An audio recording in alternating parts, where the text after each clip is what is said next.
Okay, today I'm talking about what do you do when you feel like you're struggling again after being in a really good place, whether it's been for a short period of time or for a really long time, maybe even years, and you find yourself having more increased eating disordered thoughts, and you find yourself kind of starting to fear weight gain, or maybe some weight gain has happened over time and you're starting to try to control it, or it's really starting to freak you out.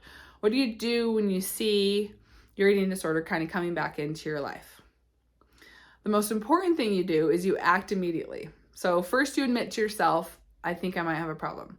What tends to happen though, instead of that, is people are like, no, it couldn't be my eating disorder. It's probably because stress at work. It's probably because my kids are driving me crazy. It's probably because finances are tight. It's probably because my strained relationship with my mom. It's probably because my ex-boyfriend won't leave me alone. It's probably because I did just break up. It's probably because the holidays are coming. And it's like all these other things that will come up that your eating disorder will try to convince you it's actually not, you're actually not struggling. Don't worry, you're not struggling. Everything's fine. Everything's fine. Not to freak out. Don't ask for help. Don't say a word. Just keep going on like you're doing. Just make sure nothing gets more eating disordered, right? And so I'll have clients that I will work with who I wouldn't say are fully recovered before we stop, but are in a better place. And then I won't hear from them for a while. And I've done videos on this before, and this is just another one of those. Not videos that I'm saying to like scare you, but videos that if you're out there listening and you can relate to these scenarios, that you listen up and that you take to heart what I'm saying, because you don't deserve to keep struggling. And you do deserve to admit to yourself that you may be struggling again. So when these clients reach out and they're like, at first it's so hard for them to reach out. It's like, I don't want to have to admit this. I don't want you to think less of me. I don't want to feel like I'm letting anyone down. I hate to admit to myself that I'm not perfect at this. And it's like, first of all, let's remove all the shame. There's no judgment. There is zero judgment coming from me. Like if anyone gets this process, it's me. Trust me. I promise you there's no judgment. Please don't be afraid to reach out to me, whether you've worked with me in the past or you've never worked with me, but you have been in a good place and now you're not. So that's the first thing. And the second thing is, instead of trying to dissect and figure out what was it that got me in this place? Was it because of the breakup with the boyfriend?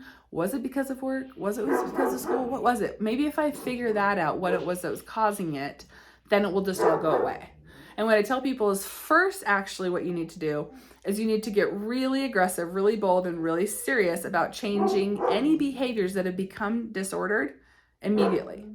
So whether that's you haven't been eating out as much and you kind of recognize that, you didn't think much of it though because it had been a while since, you were quote unquote actually in active recovery, so it really wasn't that big of a deal, and you just found you haven't really been eating out that much. Start eating out again a lot, because that seemed to work when you were in recovery. Get yourself and your head back in that recovery zone.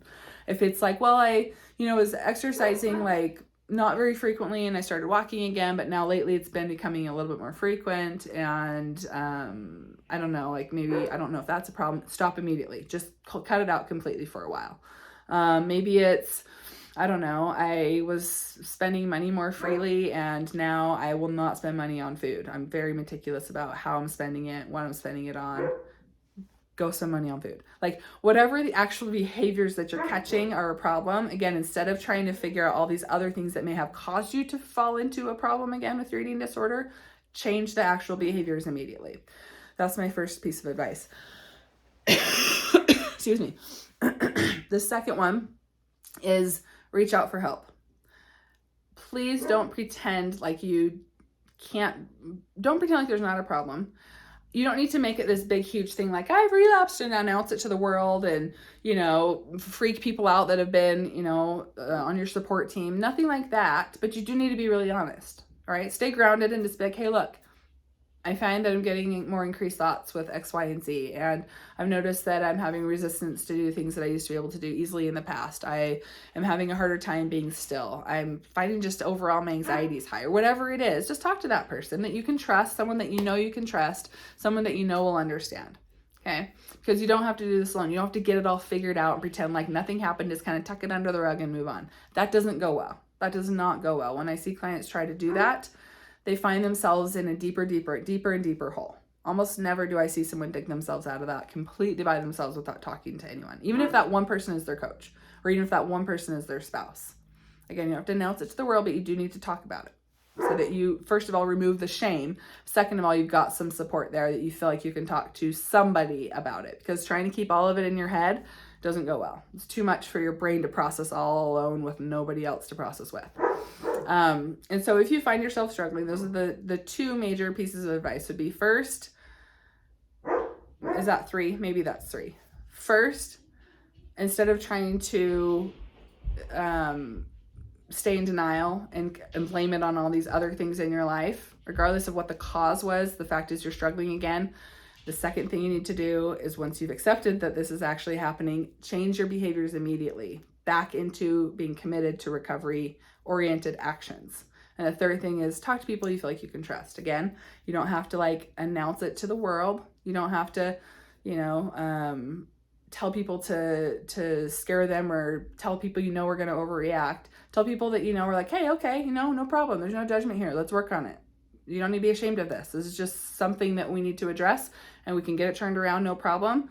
You've got this, and boost up your confidence again and get you kind of back into that momentum that you need to be in recovery. So if you're a client of mine listening to this, or a past client that is in that place where they're struggling, you're not alone. A lot of people will recover, and then they will find themselves struggling that are fairly new in recovery, felt like they were fully recovered, and maybe some life event did happen or something, and they find themselves struggling again, and they think, well, that can't happen because so-and-so never did that, and so-and-so never relapsed, and so-and-so never struggled afterwards. Who cares? None of that matters.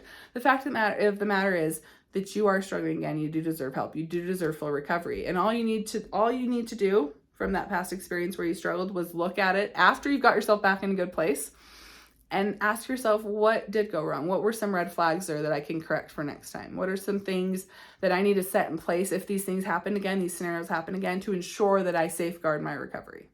Okay? That's my message to you today. I hope you have a wonderful weekend.